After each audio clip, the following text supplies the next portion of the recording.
우울증은 의사들이 만든 가짜 질병이다. 관절염, 우울증, 천식, 고혈압, 과잉 행동 장애, 편두통 등은 가공식품 알레르기나 화학물질과 관련된 환경적 요인, 영양 결핍 등에 의해 유발되기 때문에 이러한 증상을 치료하기 위해서 약을 복용하는 것은 오히려 증상을 더 악화시키는 결과를 가져온다.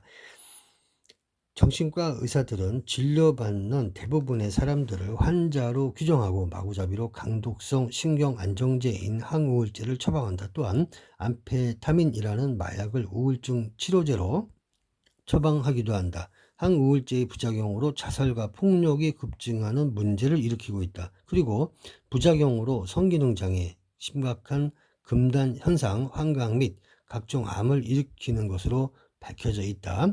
FDA는 여러분의 실험을 거쳐 부모 중 한 사람이 리튬, 팍실, 프로작 등 항우울제를 복용할 경우 본인뿐만 아니라 신생아에게 심각한 폐질환, 심장질환, 문해증, 뇌수종, 자폐증 등의 기형을 유발할 수 있음을 경고하고 있다.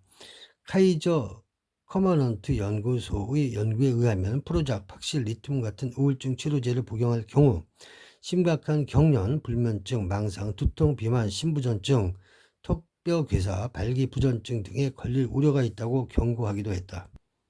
병원이 우울증 환자를 만든다. 신경안정제인 벤조디아제핀은 현재까지 처방되는 약물이지만 뇌를 수축시키고 중독성이 크다는 등의 부작용이 보고되고 있다. 현대의학은 초기에 도파민이라는 신경 호르몬을 증가시키는 방법으로 우울증 치료제를 치료했으나 현재는 대부분의 항우울제가 두뇌의 말단 신경세포에서 세로토닌의 재흡수를 억제함으로 뇌에서 세로토닌의 이용도를 증가시켜 균형을 맞추는 원리로 치료한다. 이는 기분을 좋게 하는 세로토닌이 뇌에서 분비된다는 생각에서 만들어진 가설이다. 즉 SSRI는 부족한 세로토닌의 분비를 촉진하는 치료제가 아니라 한번 기능을 발휘하고 사라져야 할 호르몬인 세로토닌을 다시 활용하는 약이다.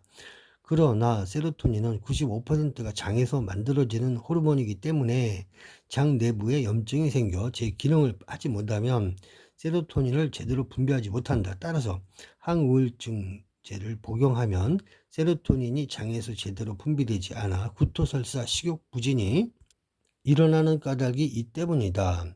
가공식품과 약을 피하고 채식 위주의 식단을 꾸리며 등산, 달리기, 수영, 자전거 타기, 축구 등 운동을 하면 합성 화학물질로 만든 항우울제보다 세로토닌의 분비가 월등히 증가한다는 것이 밝혀져 있다. 대부분 우울증 환자들은 갑상선 기능 저하, 저혈당, 당뇨병, 심장병, 관절염, 장기능 장애 등을 앓고 있어서 늘 불안하고 초조한 상태다. 그 까닭은 약물에 따른 육체적 스트레스로 인해 교감신경이 긴장된 상태가 되고 혈류의 흐름에 제약을 받아 결국 스트레스 호르몬인 아드레날린과 코르티솔이 과다 분비되기 때문에 나타나는 증상이다. 또한 이런 우울한 심리 상태에서는 도파민이나 세로토닌의 분비도 억제된다. 신경과 의사들은 세로토닌이라는 신경 전달 물질은 인체의 도처에 흩어져 있고 그 작용이 너무 복잡하기 때문에 세로토닌이 우울증과 관련이 있다는 것은 우울증이 혈액과 관련이 있다는 것만이나 무의미하다고 한다. 우울증 치료제의 부작용은 환자 몫이다.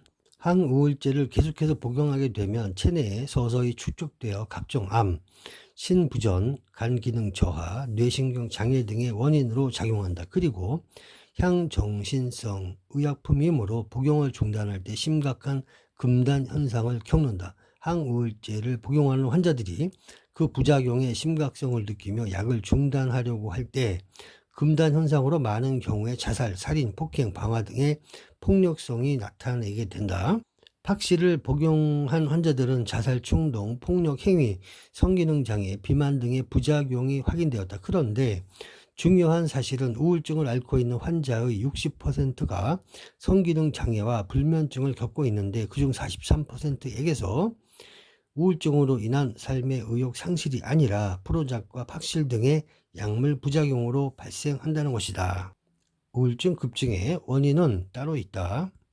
약과 가공식품을 금지시키고 채식과 과일을 위주로 한 식사를 공급하는 실험을 실시했다. 그 결과 실험자들에게서 폭력성과 우울증이 크게 줄어드는 것을 확인했다. 이 연구의 중요한 발견은 실험자들에게서 오메가6가 크게 줄어들고 반면에 오메가3가 크게 늘어나 비율이 1:1, 1:2가 되는 것을 확인했다. 오메가6는 가공식품, 특히 액상과당에 많이 들어있어 세로토닌과 도파민의 교란을 불러와 우울증과 폭력성의 원인으로 작용한다. 우울증의 주 원인은 오메가3 지방산의 부족이라고 결론을 내린다. 우울증에 걸릴 위험성은 가공식품 때문에 오메가3 지방의 섭취율이 너무 적기 때문이다. 자연에 가까운 모든 음식을 골고루 섭취하는 것이 모든 질병을 예방하고 치료하는 데 필요하다.